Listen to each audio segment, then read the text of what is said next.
2020, quand Microsoft a annoncé la Xbox Series X dans un premier temps, puis la Xbox Series S un mois plus tard, le moins qu'on puisse dire, c'est que la Series S n'a pas défrayé la chronique. Saluée pour son design, ignorée par les gamers, testée comme une curiosité, interrogée pour ses performances, tout ça c'est pas forcément l'accueil qu'on réserve habituellement à une nouvelle console, et pour cause, la Series S, c'est peut-être la première qui remet en question le paradigme de ces machines. Vous regardez Nightech, c'est Thomas, et aujourd'hui il faut que je rende hommage à ma petite Xbox Series S. Alors, à la base, commençons par souligner que si la Xbox Series S est si particulière, c'est parce que c'est la première depuis l'avènement du microcosme Sony versus Microsoft qui se permet de faire un pas de côté et de faire des compromis directs en matière de performance. La Series S est une dérivée de la X, sa grande sœur dotée de la même architecture matérielle, en embarquant 10 Go de RAM au lieu de 16 et une puce profondément amputée. On n'est pas sur l'affaire des puces M1 Pro sur les MacBook ici, il n'est pas question de 14 cœurs graphiques contre 16, mais bien de 52 cœurs graphiques sur la série X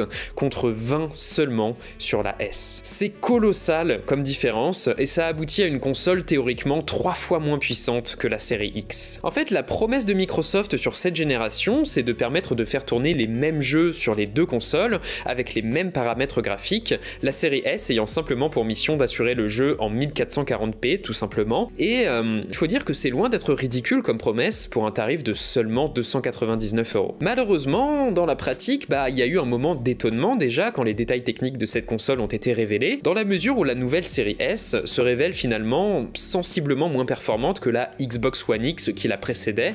et pire, techniquement, la série S, elle est finalement pas exempte de critiques elle-même. On n'a donc pas de jeu en 4K, ce qui était attendu, on a des graphismes sensiblement moins détaillés, certains jeux tournent plutôt en 1080p qu'en 1440p, surtout si vous voulez du 60 images par seconde, 512 Go de stockage, c'est un petit peu restreint pour du next-gen, et en fait, toute cette restriction en matière de performance, c'est vrai qu'elle pose question quant à l'avenir de cette console et à sa durabilité. Et vous savez quoi, toutes ces critiques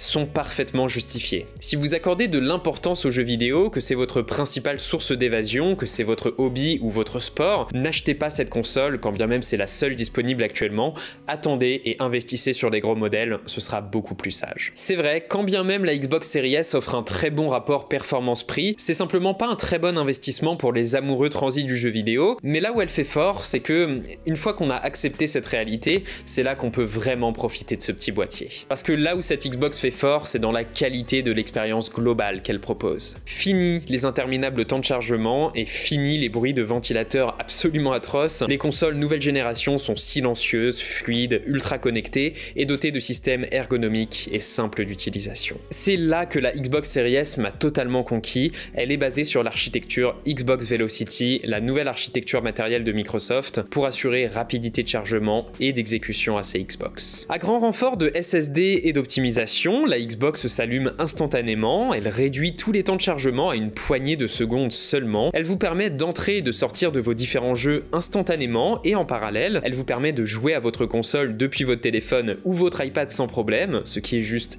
excellent, et votre Xbox se charge même de faire ses mises à jour toute seule pendant la veille pour éviter cette situation ultra frustrante que j'ai tout le temps sur PC où je me dis que je lancerai bien une partie de GTA V pour me faire accueillir par 5 Go de téléchargement à faire. Évidemment, en tant que joueur occasionnel, dans cette situation, je ne jouais pas, tout simplement. Et c'est bien là que la Xbox Series S trouve toute sa valeur, étant donné qu'en priorisant l'expérience globale de jeu et pas seulement les graphismes, elle fait des compromis sensés pour le public qu'elle cible. Et ça au final, pour tout un pan de la population, c'est peut-être plus important qu'un éclairage réaliste grâce au ray tracing, ou encore que la prolifération des mondes ouverts complexes grâce au SSD. La nuance, c'est donc que si selon le prisme du jeu vidéo habituel, la Xbox Series S n'a en soi pas grand chose d'intéressant, par celui du marketing, de l'expérience utilisateur et de la proposition de valeur,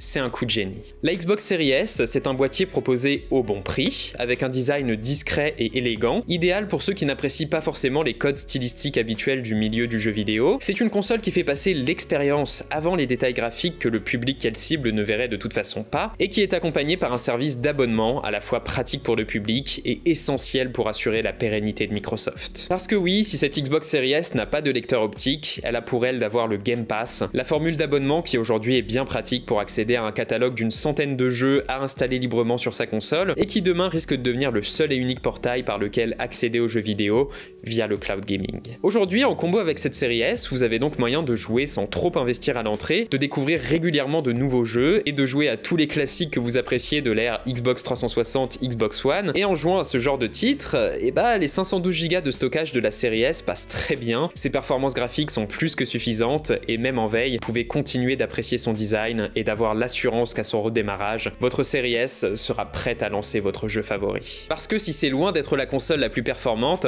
c'est un boîtier proposé au bon prix à un public de gamers occasionnels qui est bien existant et avec la bonne proposition de valeur pour parler à ce public. Enfin voilà, c'était Nighttech, c'était Thomas, j'espère que cette petite vidéo vous aura plu, qu'elle vous aura éventuellement aidé, et si c'est le cas, comme d'habitude, vous savez quoi faire. Le j'aime, le commentaire, l'abonnement et le partage, c'est ce qui fait grandir notre toute petite chaîne, c'est grâce à vous et je vous en remercie. Et puis moi je vous dis à la semaine prochaine tout simplement. Allez, salut.